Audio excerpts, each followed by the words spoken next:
Hey everybody, I'm Shiny Umbreon, and welcome back to building a Tetrix Space Kit robot. So, last time, we attached the electronics, got it all hooked up to the motors, and yeah, so in your kit you will see this piece of hook and loop tape, one side hook, one side loop. So, I would just like to say that you can do that if your batteries do not like to stay down like mine do. You can do that. You can wrap it around to keep that and make sure it's tight to help you hold that down. And just so you don't have your batteries popping out on you. So yeah, hooked down like that. So this time, we are going to be building the first manipulator attachment for our robot. So what you're going to need for this, so this time we're going to be starting going over servos and their uses, and a few, we're going to be start using gears and other things for the gripper. I do wish I could show you how the gripper worked, but again, I have a faulty transmitter, so I cannot show you how to do that, and I will be showing the wiring a little bit separately for this setup, depending on the length of this video. Alright, so to start off, you want to start with the robot here, like this. You're going to want a servo bracket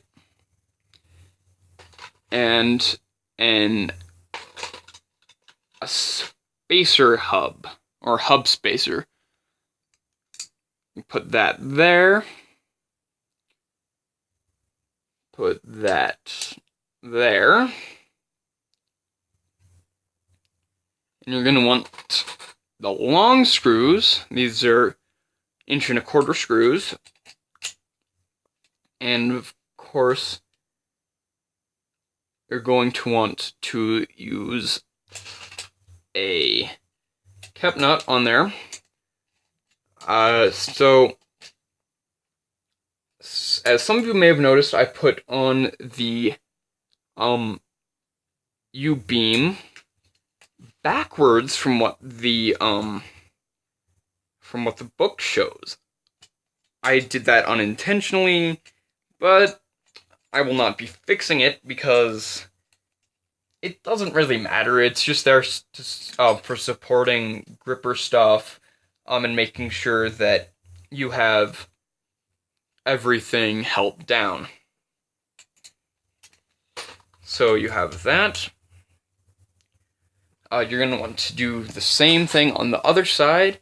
Again, same size screw, same size bolt, or same bolt. Stick that down through.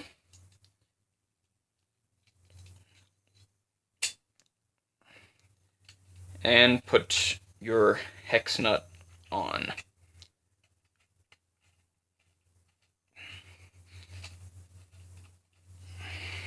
Like so. So now, we're going to pull out a servo motor. I would like to mention that I do already have this plate attached, and I will be removing it because they want us to put something on it. So the screwdriver included in the set is usually what they recommend for this. I don't find it the best screwdriver for this. I have my own screwdriver that I will be using for that. But yeah, servo motor. It's got a little gear setup in there. Motor in itself can only turn, I think, 180 degrees. but I may be wrong about that, and I will check. So, what you're going to want to do is take off the little black screw holding on the servo horn. I would like to mention that that little black screw is a screw you are going to lose if you're not careful. So keep your eye on that screw. In some sets, it's harder to get off than others. That's why I'm using my own screwdriver here. Cool little thing, multi-bit screwdriver. And you want to take that off very carefully because these screws strip. They lose their they strip very easily. So you want to take that off, just leaving you with the servo like that. And you want to get, for the first time, making an appearance in this series, button heads. These have a smaller screw hole here, or screwdriver hole, or I don't know what you'd call it. Here, they're 3/8 of an inch long, and hence the name. They have a rounded button head. So you're gonna want 4 of those.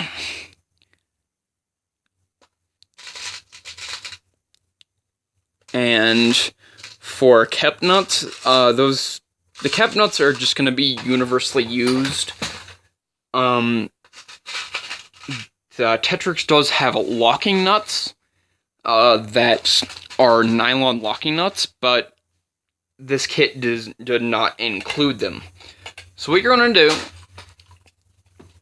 is make sure that you don't have your parts exactly where you want your robot. Excuse me. And you're going to take these screws.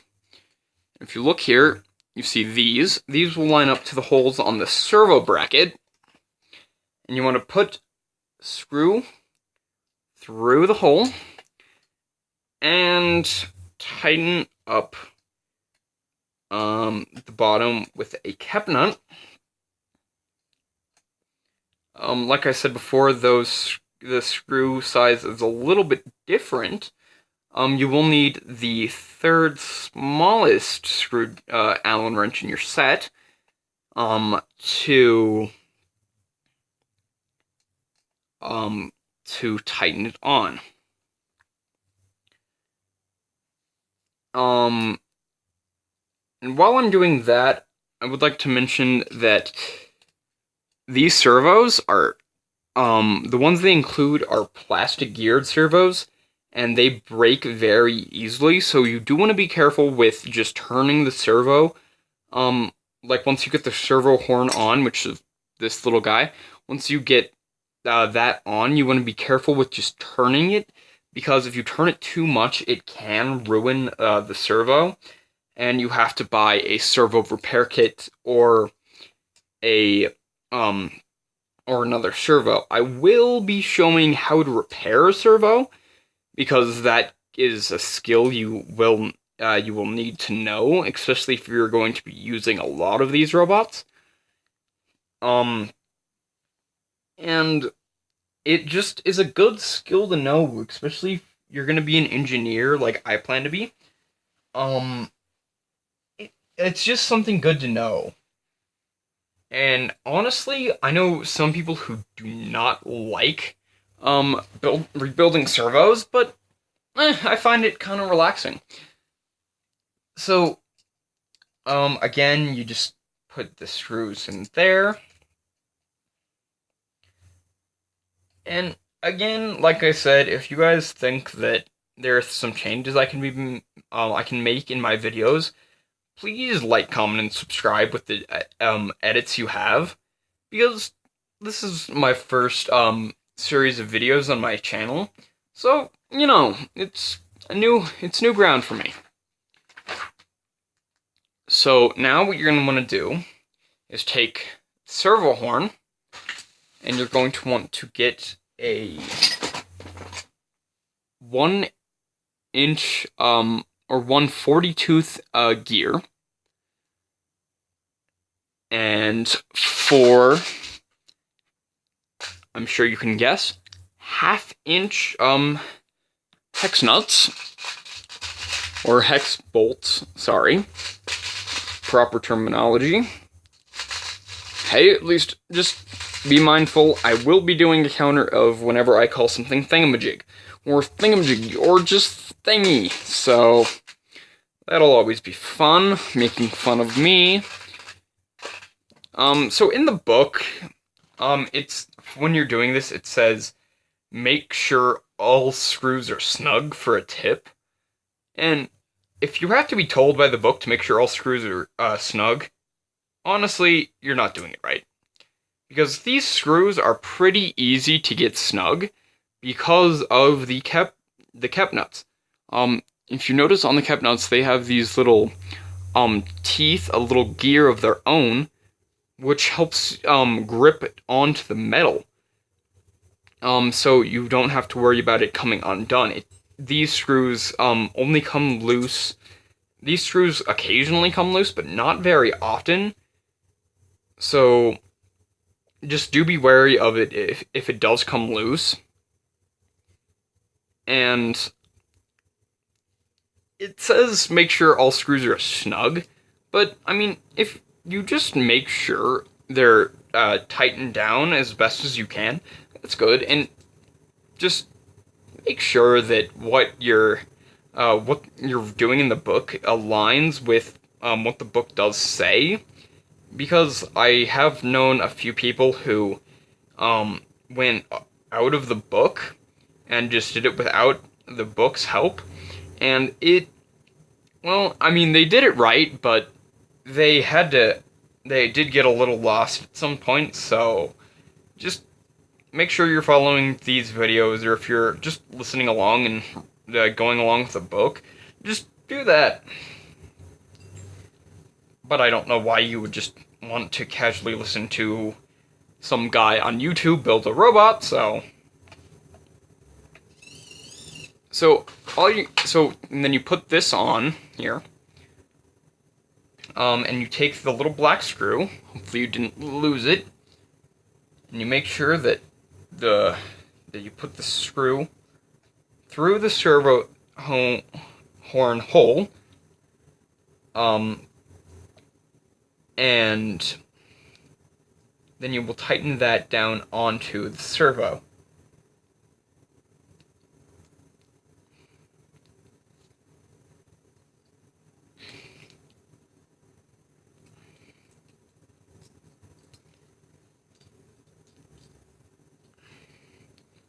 I do recommend that you have the servo in a set position before you do this, just because it makes it a little bit easier to deal with later on.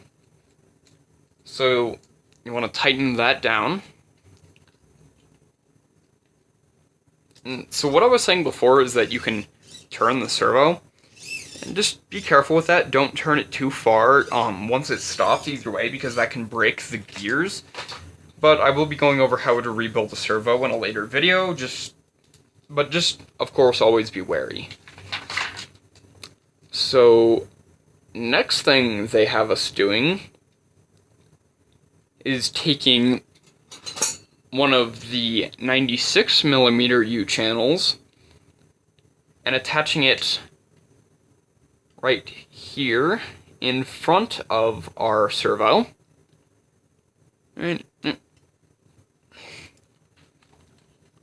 Right there, like so. And you're going to need 3 1/2-inch screws and 3 hex nuts.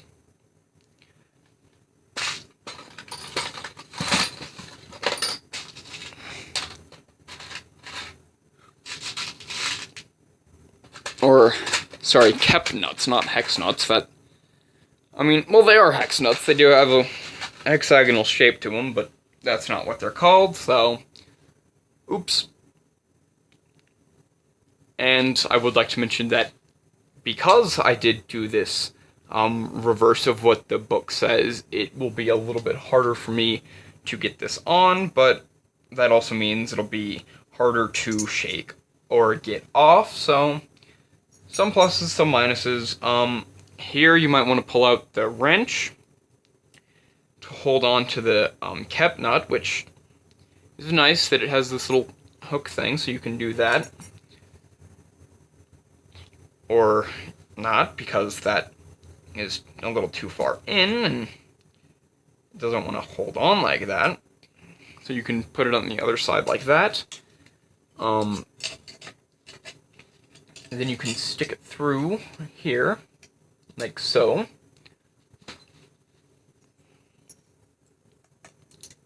And then attach the screw.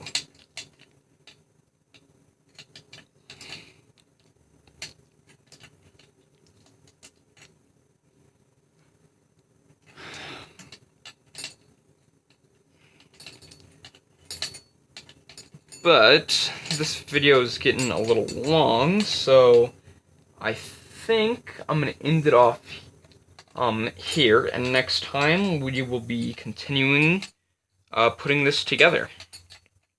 So, see you guys then.